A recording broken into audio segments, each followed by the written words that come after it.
welcome to FSSAI presents Flavors of Shri अन्ना। अरे लगता है आज हमारे राजा जी का मूड खराब है। क्या हो गया मिलेट राजा? अरे भाई, हम तो डिश बनाकर मिलेट्स को प्रमोट कर रहे हैं, सरकार भी तो कुछ कर रही होगी। बिल्कुल कर रही है। अभी हाल ही में जो G20 समिट हुआ था, वहां पर आए विदेशी मेहमानों को एक से एक बेहतरीन मिलेट की डिशेस बनाकर सर्व की गई थी।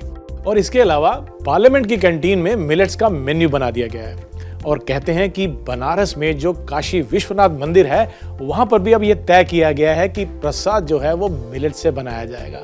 मैं आपको एक और बात बताना चाहता हूं मिलेट राजा, कि जो हमारी गवर्नमेंट है वो प्राइवेट कंपनीज के साथ मिलकर मिलेट कैफेज के ऊपर बहुत जोरों शोरों से काम कर रही है। हैं? सच? तो देखा आपने मिलेट राजा, सरकार बहुत से काम कर रही है ना। आप बिल्कुल भी नाराज मत होए। तो आज आप क्या बना रहे हैं? आज मैं बनाने वाला हूं सेसमी और finger millet croquettes. Finger millets यानी रागी। ये अंग्रेजी में मिलेट्स को अजीब अजीब नाम क्यों दिए गए हैं? दरअसल रागी जिस पौधे पे उगती है, उसका जो ऊपर का आकार है वो फिंगर्स यानी उंगलियों की तरह होता है, तो इसलिए उसको फिंगर मिलेट कहा जाता है। समझे राजा जी? समझ गया। जैसा मैंने आपको पहले बताया, आज हम बनाने वाले हैं sesame and finger millet croquettes. ये बहुत ही लाजवाब डिश है।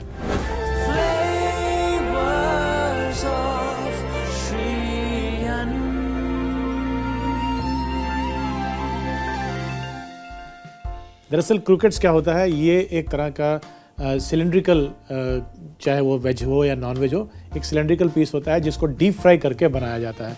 तो हम यहाँ पर इस्तेमाल करेंगे आज फिंगर मिलेट्स यानी कि रागी, और साथ में कुछ सब्जियाँ, और बनाएंगे ये एक फ्रेंच डेलिकेसी लेकिन हमारे रागी मिलेट्स के साथ। तो सबसे पहले हम क्या करते हैं, एक पैन में थोड़ा सा घी गर्म करके कुछ सब्जियों को सौटे कर लेते हैं। तो पैन गर्म होते ही सबसे पहले हम उसमें डालेंगे बारीक कटा हुआ प्याज।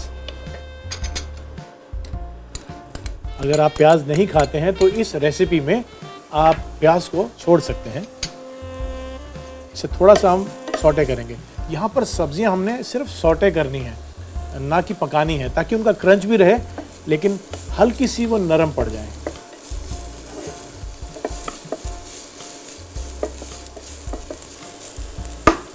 अब देखेंगे कि प्याज जो है वो सुनहरी हो गए हैं। अब इसमें हम डालेंगे ये बीटरूट। इसको मैंने छोटा छोटा काट लिया है। साथ ही में डालेंगे गाजर, इनको भी हमने बारीक काट लिया है। यदि आप नहीं काट पाए तो आप इसको कद्दूकस भी कर सकते हैं। और साथ ही में ये फ्रेंच बीन्स। इन तमाम सब्जियों को, और इसमें आप अपनी मनपसंद सब्जियां भी डाल सकते हैं, लेकिन इन तमाम सब्जियों को हमने बस थोड़ा सा सौटे करना है। क्रंच भी रहना चाहिए लेकिन हल्की नरम पड़ जाएंगे। अब देखिए, आप कुदरत के जो सब्जियों में रंग जितने भी हो सकते हैं पॉसिबल, वो यहाँ पर हमने डाल दी। तो कितनी रंग बिरंगी ये डिश बनने वाली है इनकी वजह से, और साथ ही में रागी मिलेट से इसकी न्यूट्रिशनल वैल्यू बहुत बढ़िया हो जाती है।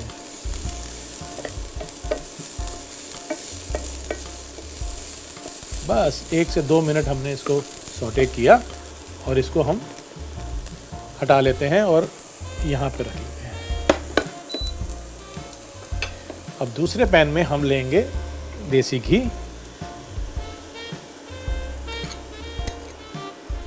और इसको भी गर्म होने देते हैं। और घी के गर्म होते ही इसमें हम मिला देंगे ये फिंगर मिलेट फ्लावर यानी कि रागी का आटा। और आटा डालने के बाद हमने इसको मिक्स करना है और धीमी आंच पर इसको पकाना है, ताकि जो रागी के आटे का कच्चापन है वो दूर हो जाए।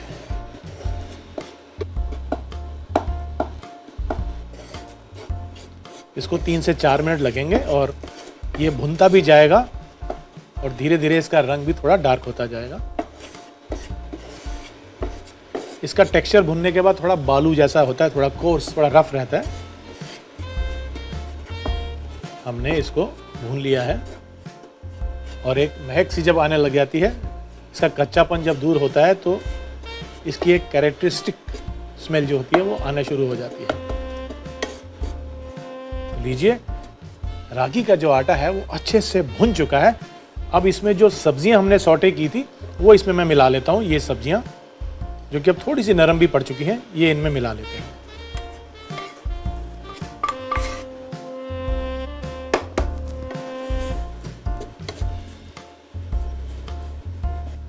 यहाँ तो मैंने गाजर, चुकंदर, बीन्स लिया है।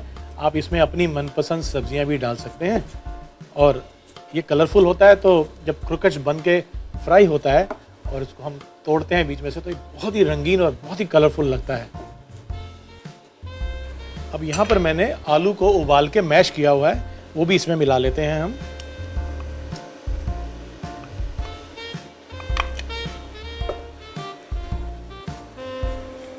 इनको मिक्स कर लेंगे। इन तमाम चीज़ों को मिलाते हुए, जैसे आटा गूंथते हैं वैसे ये एक गूंदा हुआ मिक्सचर तैयार हो जाएगा।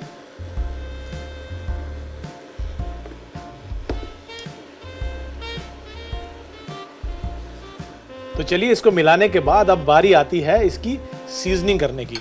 तो उसके लिए मैं इसमें डालूंगा कुछ मसाले। सबसे पहले आइए इसमें डालते हैं नमक और ताज़ा कूटी हुई काली मिर्च।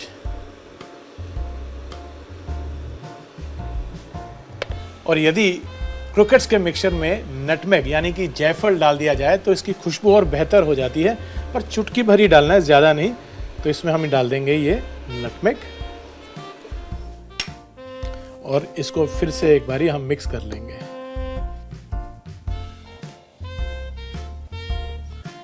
अब इसमें हम डालेंगे बारीक कटा हुआ हरा धनिया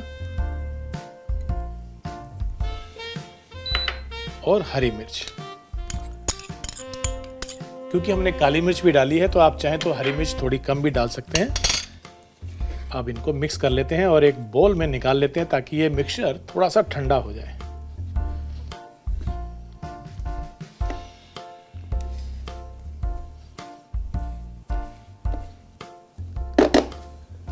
यहाँ पे हम एक बोल लेते हैं और ये मिक्सचर हम इसमें निकाल लेते हैं।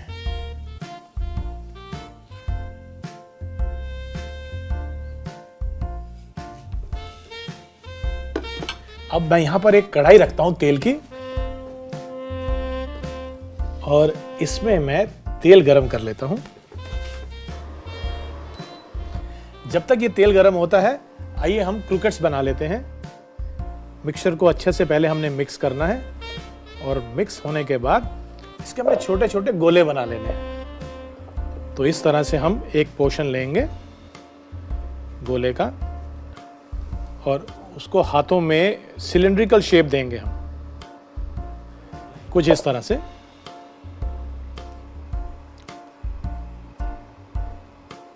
तो इस तरह से इसको हम शेप देंगे एक सिलिंड्रिकल और इसको एक प्लेट में ऐसे निकाल देंगे।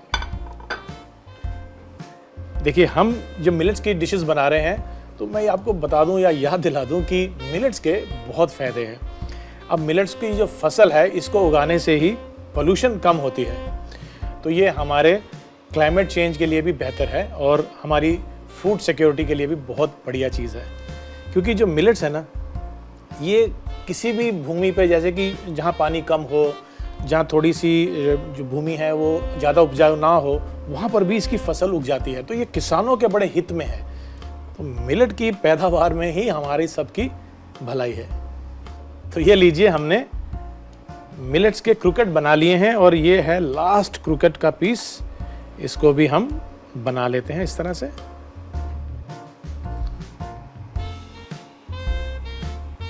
और इसकी साइड को टैप करते हुए इसको एक सिलिंड्रिकल शेप दे लेते हैं। तो ये मिलेट्स तो तैयार हो गए हैं। अब बारी आती है इनको सेसमी सीड से कोट करने की। अब सेसमी क्या होता है? सफ़ेद तिल। मैंने इनको सूखा ही भून लिया। इसको हम कहते हैं ब्रॉयलिंग। ब्रॉयलिंग यानी किसी भी ऑयल या किसी मीडियम के साथ नहीं पकाया, सूखा भुना है। तो ये मैंने ड्राई रोस्ट किया है सेसमी को। इससे इसके जो एसेंशियल ऑयल होते हैं वो भी खिल के सामने आते हैं, इसकी खुशबू बेहतर हो जाती है और क्योंकि ये टोस्टेड होते हैं तो इसमें कच्चापन भी नहीं होता है। तो ये मैंने सेसमी सीड यानी कि सफ़ेद तिल को ड्राई रोस्ट करके रख लिया है। और अब एक छोटा सा हमें निज़ाम बनाना है, बैटर।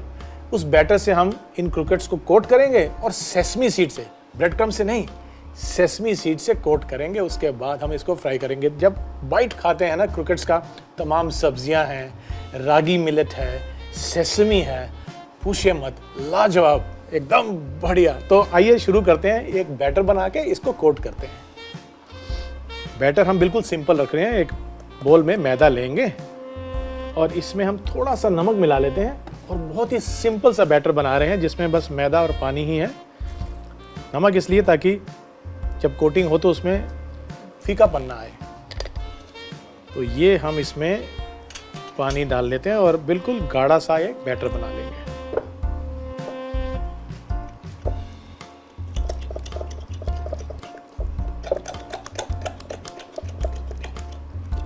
जब एक बार गाढ़ा बैटर बन जाए फिर उसकी कंसिस्टेंसी हम थोड़ी सी पतली कर सकते हैं। अब इसको थोड़ा सा हम पतला करेंगे।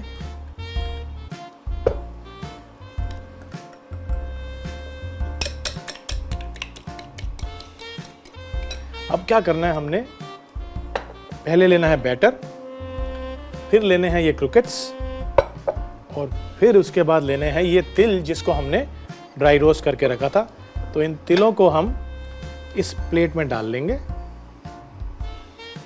और उसके बाद हमने क्या करना है कि हम एक एक करके क्रूकेट को इसके अंदर डालते जाएंगे इस तरह से और बैटर से उसको कोट करेंगे।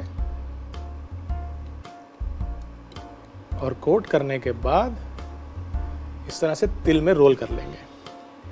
फिर से दूसरे क्रूकेट को भी इसमें डाल के बैटर से कोट करेंगे और तिल में रोल कर देंगे। ये भी हमने बैटर में डिप किया, निकाला और तिल में कोट कर दिया। अब क्या करते हैं, इनको भी एक बारी पूरा तिल से कवर करके रोल कर लेंगे हम। अब इस तरह से अच्छे से इसके ऊपर हमने तिल को लगाना है और तिल में ये पूरी तरह से कोट कर लेना है।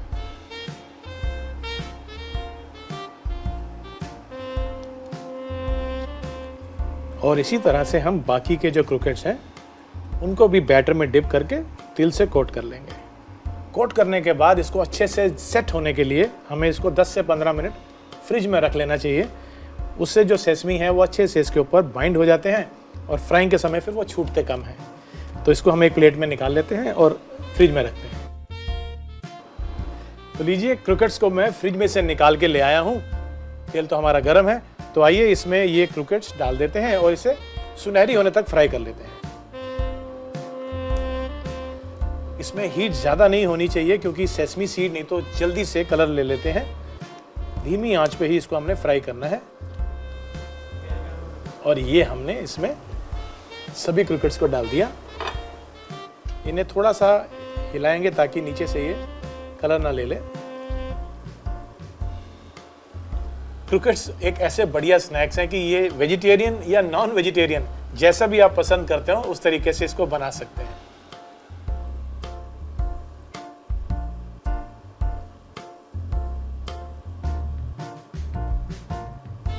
और जैसे ही क्रूकेट्स के ऊपर हल्का सुनहरी रंग आने लगे उसको एक शेड पहले ही हमें इसको निकाल लेना चाहिए क्योंकि ये धीरे धीरे जल्दी से ब्राउन होना शुरू हो जाते हैं। और वैसे भी जो सेसमी सीड्स हैं हमने उसको टोस्ट किया हुआ था। इसको एक प्लेट पे हम टिश्यू पेपर लगा के उस पर निकाल लेंगे ताकि जितना भी एक्सेस ऑयल होगा वो ये टिश्यू पेपर सोक कर लेंगे। तो ये हो गए तैयार हमारे क्रूकेट्स। तो लीजिए, क्रूकेट्स फ्राई हो चुके हैं। अब बारी आती है इनकी प्लेटिंग की।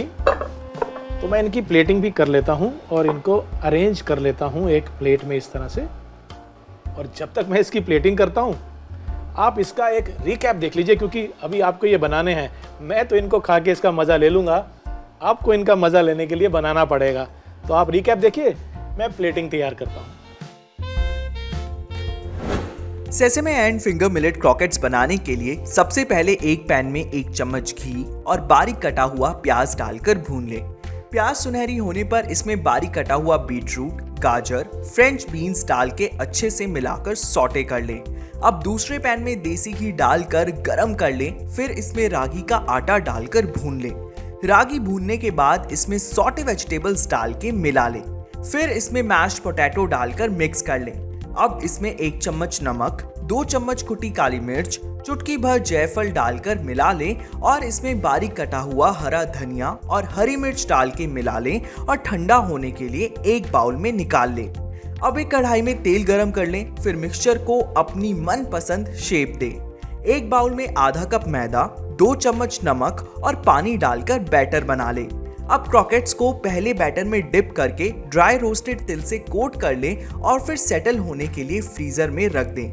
एक कढ़ाई में तेल गरम कर लें और बने हुए क्रॉकेट्स को कढ़ाई में डाल के सुनहरा होने तक पकाएं। प्लेटिंग के लिए एक प्लेट में सभी क्रॉकेट्स को निकाल लें और अपने मनपसंद डिप के साथ गर्मा गर्म परोसें।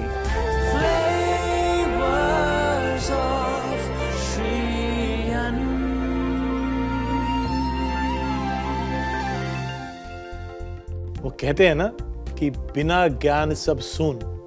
तो आइए इस सूनेपन को खत्म करते हैं और करते हैं ज्ञान की बात।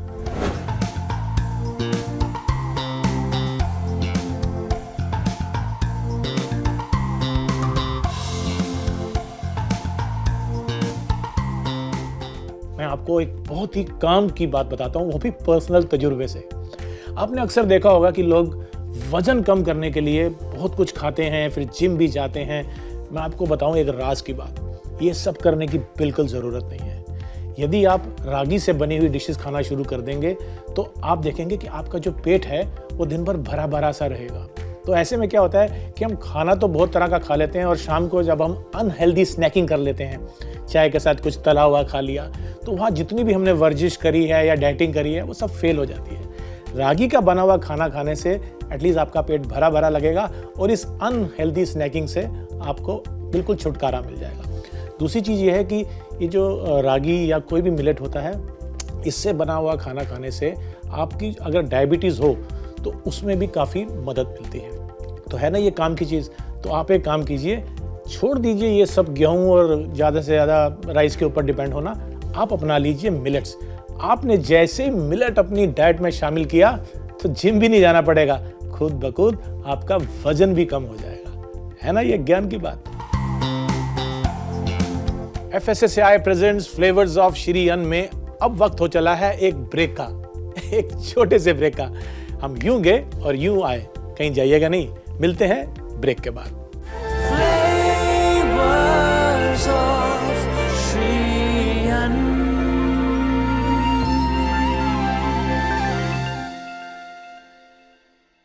Hello and welcome to FSSAI presents flavours of Shri Anna. आज हम एक ऐसी रेसिपी बनाने वाले हैं जो कि मीठी है।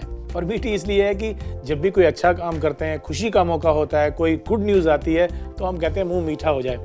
तो श्री अन्न को जब हम इतना प्रख्यात या फेमस कर रहे हैं तो क्यों ना कुछ मीठी मीठी बातों के साथ मीठी मीठी रेसिपीज भी हो जाएं। तो आज हम बनाने वाले हैं पर्ल मिलेट बर्फी।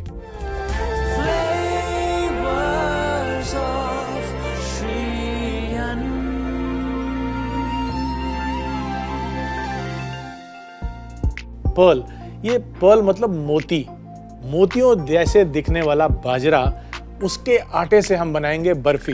तो क्या आप जानते हैं कि जो बर्फी शब्द है ये उर्दू और पर्शियन में जो बर्फ होती है उससे बना है। बर्फ यानी कि सफ़ेद स्नो की तरह एकदम फज होती है ये बर्फी, लेकिन हम इसको बना रहे हैं बाजरे के आटे से, इसलिए इसको हम कहते हैं बाजरे की बर्फी या फिर पर्ल मिलेट बर्फी। तो इसके लिए मैंने पर्ल मिलेट यानी बाजरे का आटा लिया हुआ है, लेकिन सबसे पहले हम एक कढ़ाई या एक पैन में घी ले लेते हैं।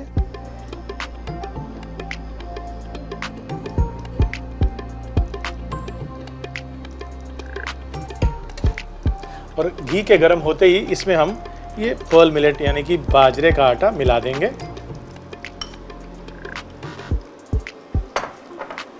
और इसको मिक्स कर लेते हैं।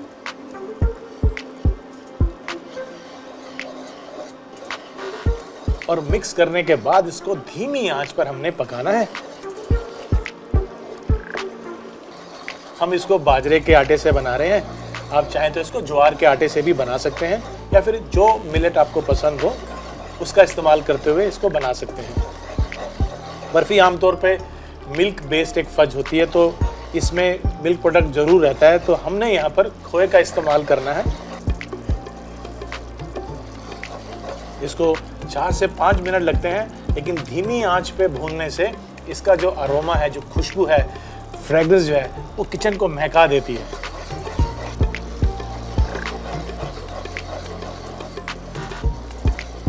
बाजरे के आटे से तो हम कई रेसिपीज बनाते हैं। आज भी हमारे गाँव में और छोटे शहरों में बाजरे का काफ़ी इस्तेमाल होता है और ये माना जाता है कि बाजरा जो है वो हमारे इंटरनल जो ऑर्गन्स हैं, लंग्स और किडनी, इसके लिए बहुत ही अच्छा होता है और हमारे डाइजेस्टिव सिस्टम को भी ये मजबूत रखता है।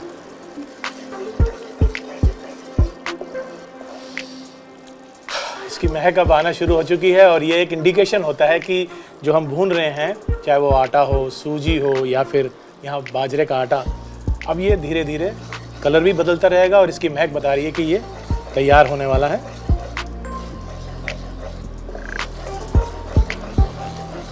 बाजरे के फ़ायदे तो हम आपको कई बार बता चुके हैं, लेकिन ऐसा भी माना जाता है कि बाजरे में कुछ ऐसे कंपाउंड्स होते हैं जो हमारे ब्रेन के फंक्शंस के लिए बहुत अच्छे होते हैं। यहाँ पे बाजरा भुन चुका है, अब इसमें हम गुड़ मिलाएंगे। इस गुड़ को मैंने थोड़ा थोड़ा क्रश कर लिया है मिलाने से पहले।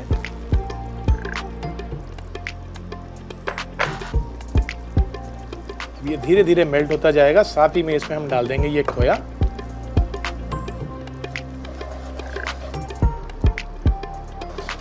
और गुड़ के थोड़ा सा मेल्ट होते ही इसमें हम खोया मिला देंगे।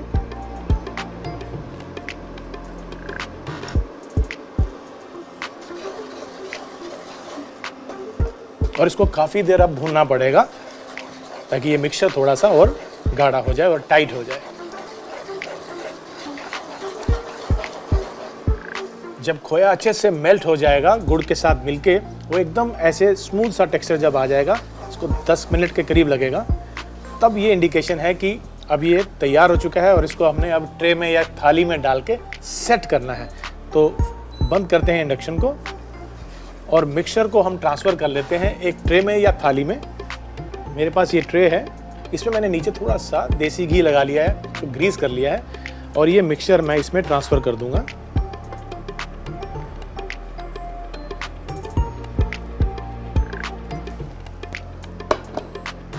और इसको दबाते हुए एजिस तक ले जाएंगे।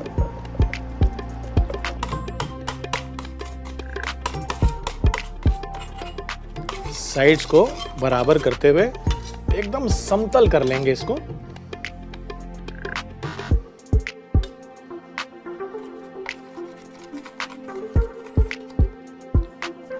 अब इसके बाद इसके ऊपर हमारे पास यहाँ बादाम और पिस्ता, ये हमने बारीक बारीक काट के रखा है, इसको हमने बुरक लेना है।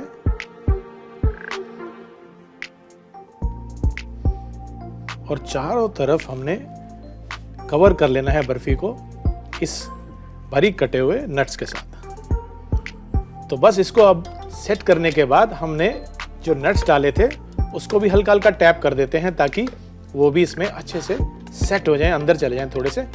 अब इसको हमने ठंडा होने के लिए रखना है। थोड़ी देर ठंडा करेंगे, उसके बाद मन चाहे आकार में इसके हम पीसीस काट सकते हैं। अब बारी आती है इसको काटने की, लेकिन उससे पहले थोड़ा सा इसको डेकोरेट कर लेते हैं और मैं लेता हूं ये चांदी की वर्क। इस तरह से हल्के हाथों से हम इस पे वर्क लगा देंगे।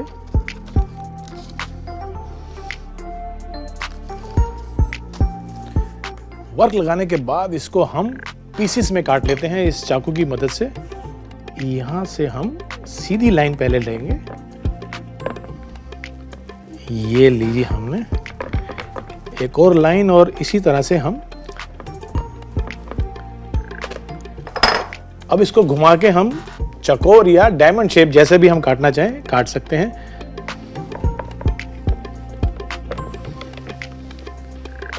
और ये जो साइड की एजेस हैं इसको हम हटा देते हैं। और एक सर्विंग प्लेट में जो मेरे पास यहाँ पर पड़ी है, इस सर्विंग प्लेट में हम इन पीसेस को अब निकाल लेते हैं।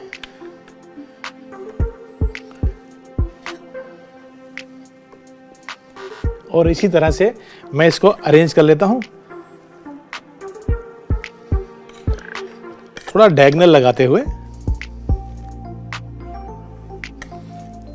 तो ये लीजिए, हमारी पर्ल मिलेट बर्फी यानी कि बाजरे की बर्फी तैयार हो चुकी है। और ये मेरा दावा है कि ये बर्फी आज तक जितनी भी आपने बर्फी खाई है उन सबसे ऊपर और सबसे बेहतर है। तो क्यों ना आप भी इसको ट्राई करें और अपनाएं ये पर्ल मिलेट बर्फी और मिलेट्स को भी। पर्ल मिलेट बर्फी बनाने के लिए एक पैन में 3 बड़ा चम्मच घी और बाजरे का आटा डालकर मिला ले और धीमी आंच पर पका ले। बाजरा भूनने के बाद इसमें क्रश्ड गुड़ और आधा कप खोया डालें। इसके गाढ़ा होने तक इसे भूनें। अब एक ट्रे पर बाजरे के मिक्सचर को डालकर समतल कर लें। फिर इस पर बारीक कटे हुए बादाम और पिस्ता डाल के अब इसे ठंडा होने के लिए थोड़ी देर के लिए रख दें। फिर इस पर चांदी का वर्क लगाएं और इसे बर्फी के आकार में काट लें।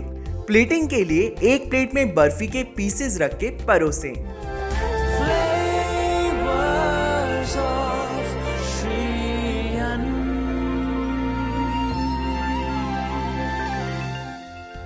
तो मिलते हैं अगले एपिसोड में एक और लाजवाब रेसिपी के साथ। तब तक के लिए श्री अन्न को अपनाइए और बीमारियों को भगाइए। Do take care of yourself. नमस्कार। Can we remove this please? No. ठीक है, मैं पीछे बोलता हूँ ये लास्ट लाइन। लास्ट लाइन ही बोलनी है ना सिर्फ पीछे। मैं आपको ऐसे बोलूंगा तो पास आ जाना उस।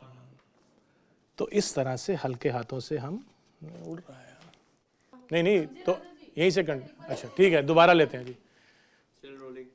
बस ये लास्ट है, इसके बाद तो थोड़ा सा सेटअप फिर चेंज होगा, ये सब हटा देंगे। हम कोशिश करते हैं अपना वजन कम करने की। उसके लिए हम तरह तरह के टेक टू खाली निकला हुआ पेज